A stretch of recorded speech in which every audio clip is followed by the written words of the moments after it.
Shalom, shalom, que nous allons parler sur le pardon. Et nous allons aussi répondre à toutes ces questions posées. Pour cela, nous allons juste voir pourquoi demander pardon. Nous savons tous que le pardon intervient, c'est quand nous faisons des bêtises. Et quand nous péchons, c'est à ce moment-là, en fait, ou quand nous offensons des autres, quand nous posons des actes qui euh, blessent l'autre, ou des actes qui poussent l'autre à la colère. Et ça existe à ce que nous puissions demander pardon et que cela soit réparé. Et pareil aussi quand nous transgressons les règles du Seigneur, et il est important que nous puissions demander pardon au Seigneur. Pourquoi? Parce que nous sommes des chrétiens. Donc nous sommes des hommes et des sœurs qui ont fait le choix de suivre Jésus-Christ. Et suivre Jésus-Christ, cela signifie simplement suivre ses règles, suivre ses pas, suivre ce qu'il a légué comme instruction. Et quand nous, nous ne suivons pas ces instructions, quand nous ne respectons pas ces règles, à ce moment-là, nous sommes dans le péché et il est question que nous puissions demander pardon au Seigneur. Quand nous parlons mal à une personne ou quand euh, nous ne répondons plus aux appels ou même à la demande de nos parents, cela veut dire que c'est un péché. Parce qu'en fait, on respecte tous les parents, on veut plus, par exemple, exécuter leurs instructions ou leur aide simplement. C'est aussi un péché. Donc, quand nous parlons avec des mots durs à nos collègues, à nos amis, nous offensons l'autre, nos collègues, nos amis. Et il est absolument important aussi d'utiliser le pardon. Donc pourquoi est le pardon? Simplement parce que nous voulons simplement en reparer. Nous voulons simplement euh, faire en sorte que tout redevienne à la normale envers nos amis, envers nos parents, envers nos voisins, nos proches et aussi envers Dieu. Voyez-vous, donc le pardon, c'est quelque chose qui est très très important pour qu'il y ait la paix dans un couple, au niveau, dans un quartier, au niveau de la famille, au niveau aussi des amitiés, au niveau au travail, à l'école, voilà. C'est important qu'il y ait le pardon. Pourquoi le pardon? Pour la simple raison que Dieu nous demande de rechercher le pardon, de rechercher la paix sans laquelle personne ne verra le Seigneur. Voyez-vous? Donc nous devons rechercher la paix. La parole de Dieu, rechercher la sanctification et la paix sans laquelle personne ne verra le Seigneur. Alors, nous allons voir c'est quoi maintenant le péché. Je l'ai dit tout à l'heure que le péché, c'est simplement toute pensée, même au niveau des pensées. Quand nous avons des pensées qui sont là pour planifier comment faire mal à un frère, à un ami, ou même comment violer les règles de Dieu. Hein, c'est dans les pensées aussi. L'adultère, convoitise et autres. Donc c'est un péché. Donc c'est toute pensée, parole, action ou omission qui va à l'encontre de la volonté de Dieu. Donc qui va à l'encontre des règles de Dieu, qui va à l'encontre de la parole de Dieu et qui va à l'encontre de la Bible. Tout ce qui est écrit dans la Bible. Donc en gros, c'est simplement une transgression des lois divines qui sépare l'être humain de Dieu et de sa sainteté. Le fait de ne pas nous conformer aux règles de Dieu, cela nous sépare de Dieu. Or, Dieu, c'est la vie éternelle. Dieu, c'est le salut. Quand nous passons au baptême et quand nous euh, prenons l'engagement de suivre Jésus-Christ comme notre Seigneur Sauveur, à ce moment-là, nous avons le salut. Et Dieu nous demande de conserver ce salut. Donc de conserver l'intimité avec Christ. C'est de marcher avec lui. Tant que nous sommes avec Jésus-Christ, tant que nous observons ses règles, il y a le salut. Mais quand nous nous déconnectons de Dieu, parce que c'est Dieu qui a le salut, et quand nous nous déconnectons de Dieu, nous n'entretenons pas cette intimité avec Christ, ça veut dire que nous perdons le salut, puisque le salut vient avec Dieu. Donc quand nous venons à Christ, automatiquement nous avons le salut. Mais quand nous déconnectons de Christ, nous perdons le salut. Maintenant, à quel moment nous nous déconnectons de Christ? C'est quand nous péchons, quand nous violons ses règles, quand nous ne marchons plus conformément à ses règles. Voyez-vous? Donc le péché, c'est des pensées, des actions, des omissions, des paroles qui offensent l'autre, notre prochain ou Dieu. Voyez-vous? Et cela nous éloigne du Seigneur. 1 Jean 3, verset 4.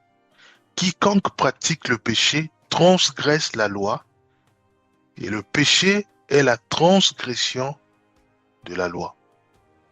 Si moi, je commence à développer des pensées qui vont à l'encontre des règles de Dieu, à l'amour, Dieu qui est amour, à ce moment-là, je commets un péché. Parce que je transgresse la loi de Dieu, les règles du Seigneur. En quoi faisant? En alimentant mes pensées à la haine, au mal, à la colère. Ou au projet inique, c'est-à-dire faire du mal à mon prochain. Des pensées qui n'ont pas le Seigneur. Voyez-vous? Si nous prenons par exemple Romains 3, verset 23, il est dit, car tous sont péchés et sont privés de la gloire de Dieu. Alors, pourquoi ce verset? Juste pour montrer que quand nous péchons, nous nous déconnectons de Dieu. Parce que Dieu est saint. Nous nous déconnectons de Dieu. Maintenant, quand si nous sommes en fusion, c'est-à-dire que si nous sommes en intimité avec Jésus-Christ, oui, il est la gloire de Dieu. Pourquoi? Parce que Jésus-Christ emmène en nous le salut, emmène en nous les bénédictions, emmène en nous la paix, emmène en nous le pardon, emmène en nous, c'est-à-dire quand il est avec nous, il n'y a plus de péché, puisqu'il est en nous. Voyez-vous? Alors lui, pour être en nous, il nous demande simplement de garder ses commandements et de le mettre en pratique. Donc si vous m'aimez, vous garderez mes commandements, et moi et mon Père, nous viendrons à vous. Voyez-vous? La boucle est bouclée. Donc, nous gardons ces règles, nous marchons conformément selon ces règles. À ce moment-là, Jésus-Christ, il est dans notre vie, en nous. Et à ce moment-là, il y a le salut. À ce moment, il n'y a plus le péché. Nous marchons en nouveauté de vie, nous marchons avec Christ. Voyez-vous? Mais si nous commençons déjà à développer des pensées qui n'ont pas le Seigneur, à transgresser la loi ou les règles de Dieu par nos actions du mal, de la colère, par nos paroles blessantes, à ce moment-là, nous nous déconnectons de Dieu, bien-aimés. Nous nous déconnectons de Dieu. Et nous rapprochons rapidement du malin. Voyez-vous? Et là, à ce moment-là, nous péchons. Et il est absolument important, comme dit la parole de Dieu, que mon juste tombera 7 fois, et moi, l'Éternel, je le releverai. Il est absolument important de nous examiner et de très vite revenir vers le Seigneur en demandant pardon si réellement nous nous sommes dans le péché, hein, si nous sommes tombés, quoi. Ça peut être l'adultère, la colère, voilà, et autres. C'est par le pardon. Voyez-vous? Donc le pardon, c'est très très important et c'est capital. Donc nous devons demander pardon au Seigneur. 1 Jean 1,7. Le sang de Jésus, son Fils, nous purifie de tout péché. Donc quand nous venons à Christ, il n'y a plus le péché. Pourquoi? Parce que nous avons demandé pardon au Seigneur. Et quand nous demandons pardon au Seigneur, le sang de Jésus-Christ nous lave littéralement de tous nos péchés. Voyez-vous? Nous lave de tous nos péchés. De toute façon, à la croix, Jésus-Christ a tout payé à la croix du calvaire. À la croix, il a tout payé. Donc quand nous venons à Christ, il n'y a plus encore des sacrifices à faire. Non, c'est juste, je reconnais que j'ai péché. Je reconnais que j'ai péché, mais aide-moi à ne plus le faire. À ce moment, nous avons le pardon. Parce que le prix a été payé déjà à la croix du calvaire. Donc il n'y a plus d'effort à faire. Voyez-vous? Il n'y a plus d'effort à faire. Donc il nous pardonne. Donc on a le pardon aussitôt. À ce moment-là, maintenant, nous devons, dans la sagesse, marcher conformément aux règles du Seigneur et dans la prière pour ne pas retomber sur le même péché. Ça peut être la convoitise, la drogue, l'adultère, voilà, beaucoup de choses. Éphésiens 1,7. En lui, nous avons la rédemption par son sang, le pardon des péchés, selon la richesse de sa grâce. Donc, quand nous sommes en fusion, quand nous acceptons Jésus-Christ comme notre Seigneur et Sauveur, et quand nous prenons la décision de marcher conformément à Jésus-Christ, à sa parole, et voilà ce que nous recevons. La rédemption, le pardon, selon sa richesse de grâce, de sa grâce. Voyez-vous donc, Jésus-Christ est le pardon, Jésus-Christ, c'est la rédemption, et Jésus-Christ, c'est aussi le salut. Voyez-vous, c'est aussi la guérison, c'est aussi la paix. Voyez-vous, Jésus-Christ efface les dettes, Jésus-Christ enlève les maladies, Jésus-Christ enlève tout ce qui est tristesse, enlève les pensées suicidaires, Jésus-Christ enlève tout ce qui est calomnie et autres. Voyez-vous, donc Jésus-Christ est parfait pour nous, bien aimés. Alors maintenant, nous sommes dans le contexte où nous avons péché. Nous avons péché. Alors comment faire maintenant? Comment faire pour le pardon? La première question, c'est quelle étape puis-je suivre pour demander sincèrement pardon à Dieu pour mes fautes? Nous avons vu, la première chose, c'est de reconnaître notre péché, de nous examiner. Et en s'examinant, on se rend compte qu'effectivement, nous avons péché. Ça s'appelle l'humilité. Reconnaître que parfois, j'offense les autres. Reconnaître. Donc, nous devons être humbles. Ne pas dire que non, non, il n'y a que eux qui ont tort, moi, j'ai raison. Non, ça, c'est pas l'humilité. Donc, s'asseoir. Et si j'ai du mal à reconnaître mes fautes, à ce moment-là, je m'assois, j'appelle mes proches, on dit, écoute, qu'est-ce que vous pensez de moi? Ils vont me parler. On dit, ah, toi, tu es ceci, tu es gros, tu sors des gros mots, voilà, des choses comme ça. Donc, c'est ça qu'on appelle l'humilité. Je reconnais à ce moment-là que j'ai péché.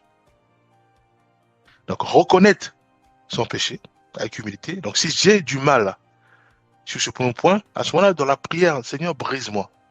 Brise mon orgueil, brise-moi, fais-moi grâce vraiment d'avoir cette sagesse ou d'avoir cette grâce de m'humilier, de rentrer profondément en moi et de me poser les bonnes questions, savoir si réellement je suis dans le péché ou pas. Donc, une fois que Dieu nous fait grâce de s'humilier et de reconnaître notre péché, parce que nous avons offensé les autres, par nos paroles dures, parce que nous avons convoité, par exemple, le mari de Trubé et la femme de Trouy, la liste est longue, parce que nous avons blessé par nos paroles ou par nos actions notre prochain, voyez-vous.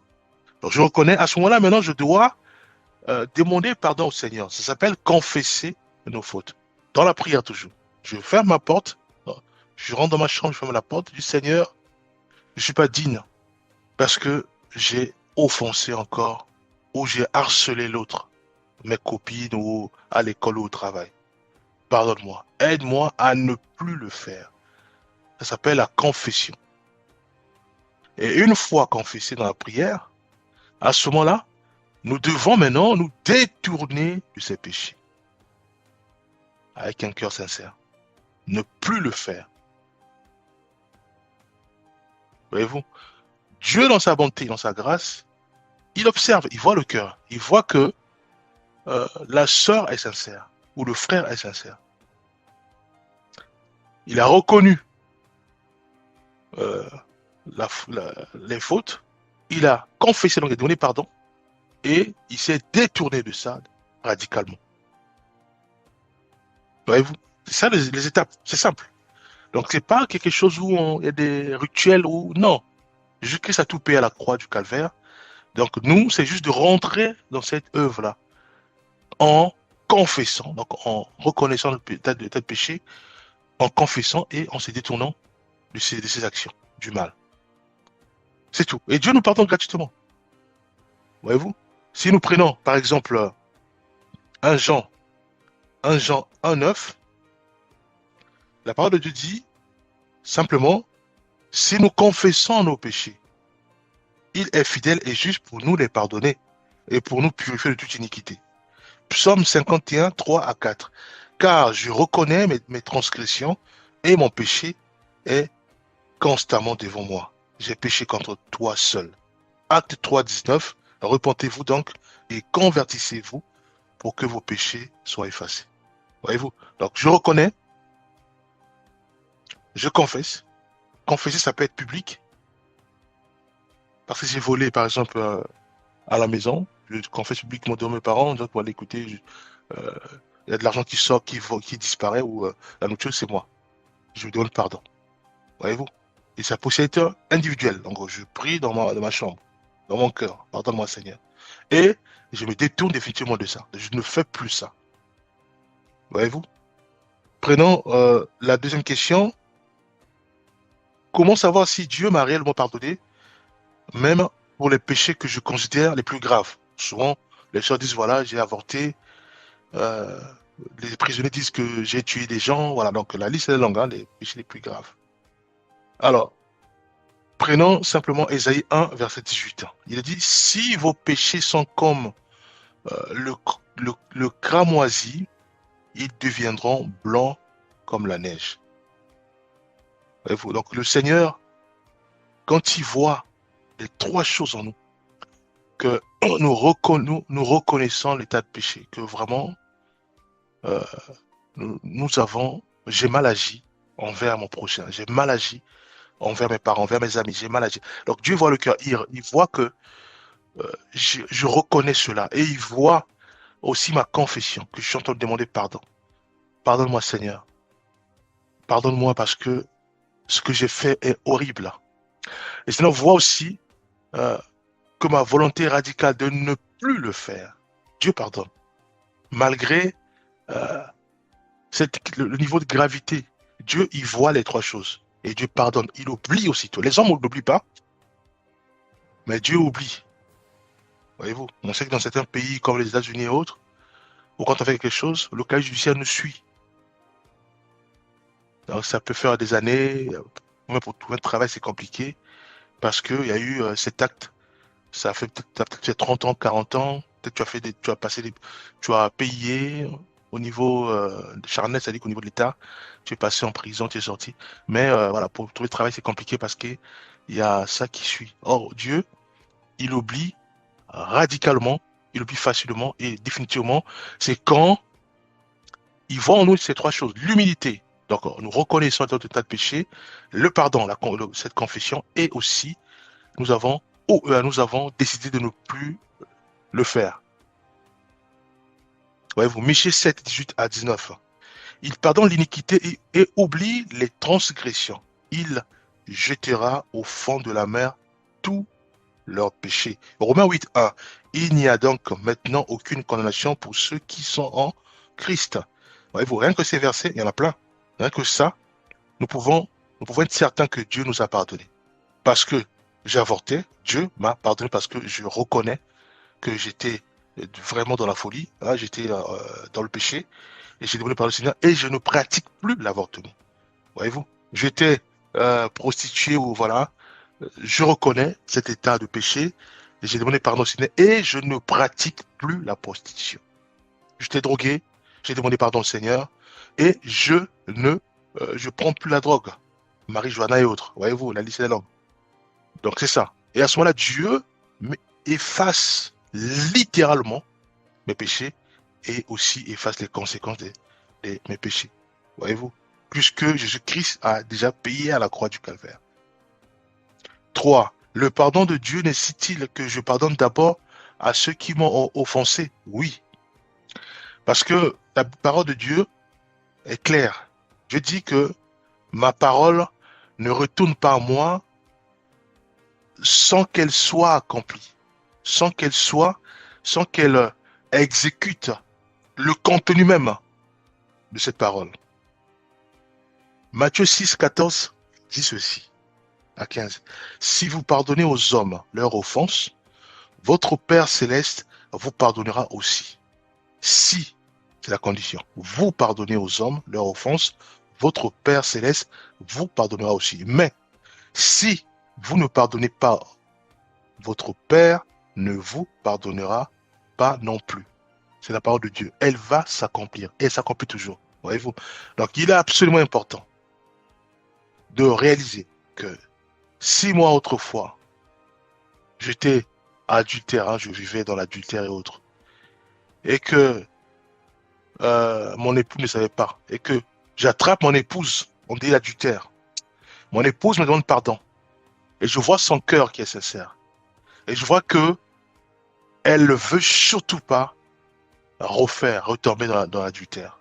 Je sais qu'elle a pris la décision puisque elle s'est confiée au Seigneur, elle a reconnu et elle a demandé pardon au Seigneur, à moi aussi, qui suis son mari, et elle ne pratique plus l'adultère. Mais moi, je ne veux pas la pardonner, sachant sachant que moi aussi, j'étais dans l'adultère, mais elle n'avait pas l'information. Maintenant, aussi, vu son acte, je dis non, je dois demander pardon au Seigneur. Je demande pardon au Seigneur, je dis non, non, Dieu pour me pardonner, je dois d'abord pardonner aussi à mon épouse. Voyez-vous? Je dois pardonner à mon épouse. Donc, mon cœur doit être nettoyé. Puisque j'ai vu sa sincérité, j'ai vu qu'elle ne pratique plus l'adultère. Donc, je dois la pardonner. Donc, je dois la nettoyer dans mon cœur. À ce moment-là, Dieu aussi va me pardonner. Et dans ce cas, Dieu va dire, va voir ton épouse, va te confesser devant ton épouse. Vous dites, voilà, moi aussi, j'étais adultère. Voyez-vous? Donc, Dieu, pour pardonner, il attend que nous puissions faire de même envers nos amis, envers nos frères, nos sœurs, nos parents. Et à ce moment-là, oui, Dieu nous pardonne. Prenons un autre verset, on va plus clairement. Éphésiens 4:32. Pardonnez-vous réciproquement comme Dieu vous a pardonné en Christ. Puisque, rappelons-nous, Jésus-Christ a tout payé à la croix du calvaire. Et par l'œuvre de la croix, Dieu a effacé les péchés de l'humanité. Dieu a tout pardonné et a oublié définitivement. Et Dieu maintenant nous dit à nous, pardonnez-vous réciproquement comme Dieu vous a pardonné en Christ. Colossiens 3:13, supportez-vous les uns les autres et pardonnez si l'un a un sujet de se plaindre de l'autre. Voilà la condition. Donc oui, effectivement, pour recevoir le pardon de Dieu, il est absolument important que nous puissions pardonner aux autres. Quatrième question, pourquoi est-il parfois difficile de se pardonner soi-même, même après avoir demandé pardon à Dieu? Alors, nous savons tous que c'est la culpabilité, hein. Effectivement, ça arrive souvent. Que je me dis, est-ce que réellement Dieu m'a pardonné? Malgré tout ça, voilà, donc il y a cette culpabilité, il y a le doute aussi qui est là. Voilà, moi qui étais meurtrier, moi qui est à la prison, moi qui voilà. Est-ce que réellement Dieu m'a pardonné? Il y a cette culpabilité-là, malgré que nous avons reconnu, nous avons demandé pardon au Seigneur, nous ne pratiquons plus ce péché. Nous ne pratiquons plus ce que nous avons, voilà. Mais malgré ça, il y a le doute, il y a cette culpabilité. Alors prenons Psaume 103, verset 12. Autant l'Orient est éloigné de l'Occident, autant il éloigne de nous nos transgressions. Voyez-vous? Romains 5:8. Mais Dieu prouve son amour envers nous, en ce que, lorsque nous étions encore des pécheurs, Christ est mort pour nous. Hébreux 10, verset 17. Je ne me souviendrai plus de leurs péchés, ni de leur iniquité. Voyez-vous, l'amour de Dieu. Et Dieu, c'est pas un homme. Un homme, il ne pardonne pas. Et des fois, il peut pardonner aujourd'hui, et après 10 ans, il va te rappeler, la personne va te rappeler ce que tu avais fait. Voyez-vous, ça souvent c'est dans les couples, là, ou souvent aussi au niveau de l'administration. Si tu as fait la prison, bon, dans certains pays, hein, après 10 ans, c'est comme si, voilà, ça te suit, donc il n'y a pas de pardon, voyez-vous. Mais Dieu, il oublie. Je ne me souviendrai plus de leur iniquité, de leur péché, ni de leur iniquité. Donc, nous devons nous nourrir de ces paroles-là. Et à ce moment-là, ces paroles vont chasser cette culpabilité, vont chasser ce doute. Voyez-vous. Et à ce moment-là, nous devons nous imprégner de cette parole. Donc, s'il y a cette culpabilité, à ce moment, nous chassons en disant non, non, Dieu m'a lavé. Dieu m'a purifié. Dieu ne se souvient plus de mes péchés ni de mes iniquités. Voyez-vous? À ce moment, nous devons être en paix, bien aimés. Nous devons être en paix. On ne peut plus laisser encore tourner en nous le péché. Non. Dieu nous a pardonné. Nous avons reconnu notre péché. Nous avons confessé. Nous avons demandé pardon au Seigneur. Dieu aussi oublie, bien aimé. Même si euh, j'ai extorqué des gens ou voilà, j'ai fait mal dans mon passé, mais Dieu m'a purifié puisque je ne le fais plus, puisque je ne pense plus à ça. Je pense maintenant à aider les autres, à transmettre l'amour, voyez-vous, à transmettre l'amour. Donc, nous devons prier pour que Dieu enlève en nous cette culpabilité, parce que c'est dans des esprits lucifériens, et c'est pas bien, nous devons prier pour que Dieu enlève cela en nous, et de nous accrocher à cette parole qui dit que Dieu nous a déjà purifiés, et Dieu a oublié aussi euh, la gravité de nos péchés. Voilà la question, comment le pardon divin peut-il transformer ma relation avec les autres et ma vision de moi-même? C'est vrai, quand on offense, par exemple, toute une famille, à ce moment-là, les regards changent, hein. Soit aujourd'hui, euh, à cause de toi, dans le passé, bien sûr, euh, l'enfant d'une famille, on va dire des voisins, a du mal à marcher puisque il n'a plus de pied, ou il n'a plus de main, ou il n'a plus, voilà. Donc c'est vrai, c'est compliqué. Bien que j'ai demandé pardon au Seigneur, bien que Dieu m'a purifié, bien que j'ai reconnu, euh, voilà, que c'était mal. Alors la question c'est comment le pardon divin peut-il transformer ma relation avec les autres et ma vision de soi, de moi-même. Alors nous devons réaliser que la prière, elle est puissante. Nous devons nous appuyer sur la prière. On a Seigneur, je sais que je ne peux pas réparer euh, ce que j'ai fait à cette famille, ce que j'ai fait à mes voisins, ce que j'ai fait à... Voilà. Mais touche leur cœur. Et Dieu change les cœurs. Touche aussi mon cœur pour ne pas que aussi cette image de culpabilité, c'est toute la culpabilité, voyez-vous. Parce que je dis, ah, c'est à cause de moi quand je vois l'enfant qui marche avec des béquilles ou qui marche avec, qui est sur les fauteuils, voyez-vous. Donc, il y a cette culpabilité qui revient. Quand je vois l'enfant qui n'a plus les doigts, voilà. La liste est longue, hein, il y a beaucoup d'écarts. Donc, je dois crier au Seigneur. Peut-être que Dieu aussi a touché les cœurs de cette famille et la famille m'a déjà pardonné. Mais moi, en fait, quand je vois l'acte, automatiquement, quand je vois la personne, automatiquement, l'acte, ça va faire quoi, 50 ans, 30 ans, ça revient. C'est aussi un esprit démoniaque de condamnation qui est là pour nous condamner toujours. Donc, nous devons prier pour que Dieu nous chasse de cet esprit démoniaque de condamnation. Voyez-vous? Prenons 2 Corinthiens 5, verset 17. Si quelqu'un est en Christ, il est une nouvelle créature. Les choses anciennes sont passées. Voyez-vous, donc, nous devons réaliser ceci, que le fait de donner pardon au Seigneur, je reconnais que c'est ces règles, je reconnais que je dois pratiquer ces règles, je reconnais que il n'y a que lui qui peut me pardonner, qui peut faire en sorte que je puisse maintenant revivre, vivre dans le bonheur, avoir une nouvelle vie. Pas de culpabilité, mais une nouvelle vie, de joie et de paix, de bonheur. puisque je suis en Christ, je dois aussi réaliser que je suis maintenant une nouvelle créature en Christ. Luc 6,36, soyez donc miséricordieux quand votre Père est miséricordieux. 1 Pierre 4,8, ayez avant tout un ardent amour les uns pour les autres, car l'amour couvre une multitude de péchés. Alors, tout ça c'est pour dire quoi? Pour dire que la prière, elle est très importante. Nous devons prier pour nous-mêmes, pour que Dieu nous délivre de la culpabilité. Prions aussi pour les autres, afin que Dieu puisse les toucher, et aussi qu'eux, ils puissent me pardonner radicalement, et que l'amour de Dieu inonde leur cœur, et qu'ensemble, nous puissions vivre heureux. Voyez-vous? Donc moi, d'un côté, je suis guéri, restauré, délivré, de l'autre côté aussi, les autres aussi, euh, Dieu aussi les a guéri leur cœur, et a rempli leur cœur d'amour et de joie. Voyez-vous, donc, nous devons réaliser que Dieu, quand il pardonne, il pardonne. Dieu ne pardonne pas comme des hommes. Les hommes pardonnent, mais n'oublient pas. Ouais, c'est pour ça qu'il parle de casier judiciaire, il parle de beaucoup de choses. Voyez-vous? Mais Dieu, quand il oublie, il efface aussi l'ardoise. Il efface tout ce qui est casier judiciaire. Il efface tout. Parce que il voit notre cœur, il voit notre sincérité, il sait que nous, euh, nous avons reconnu, confessé, et pris la décision de ne plus le faire. Voilà un peu ce que je tenais à partager par rapport à ces questions. Nous allons prier. Père, nous remettons entre ta main nos vies. Père, fais grâce.